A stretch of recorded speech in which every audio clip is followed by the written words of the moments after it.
Pauvre, tu regardes des vidéos sur l'islam et tu réalises que tu vas sûrement aller en enfer. Bon, qu'Allah nous en préserve. Il y a un phénomène sur Internet qui sont les gens qui se plaignent, qui disent non, mais vous ne devriez pas autant parler de l'enfer, pas autant parler de la mort, pas autant parler des châtiments de la tombe, parler un peu plus du paradis, parler un peu plus d'espoir. Ok, d'accord. On vit dans une époque où le laxisme n'a jamais été aussi loin. Et en vérité, c'est pas normal que tu sois effrayé pour ce genre de choses-là, parce que ces histoires-là, tu les retrouves là-dedans, Al-Qur'an. Et si tu es effrayé quand tu vois des vidéos comme ça, c'est que ça, là, tu le lis pas assez. Parce que si tu lis assez le Coran, tu devrais être assez averti quant au peuple qui nous ont précédés, quant à ce qui risque de t'arriver si jamais tu ne payes pas Allah correctement. Donc oui, il y a le paradis. Oui, il y a le pardon. Oui, tout ça, tout ce que tu veux. Ok.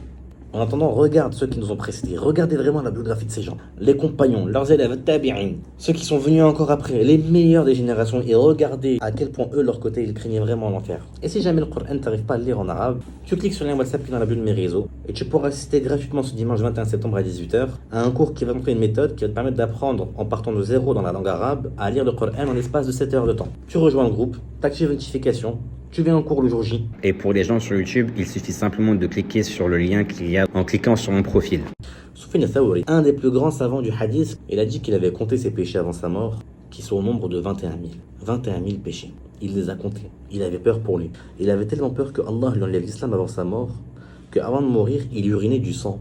Il était stressé à ce point. On parle de quelqu'un que, avec tout l'amour qu'on peut avoir pour nos savants, mais il n'y a pas grand monde qui peut lui effleurer la cheville. Et allez voir sa biographie pour comprendre à quel point cette personne-là, on parle pas de quelqu'un de normal. Il a compté ses péchés, 21 000. Toi, demain, tu fais une vidéo, un playback, tu mets de la musique. Si t'es une femme, on voit tout. Aucune pudeur, rien. T'es un homme, tu divulgues des péchés que tu fais publiquement. Et tu fais 200, 300, 500 000 vues, 1 million, 2 millions en une seule vidéo. Et ça te fait rien.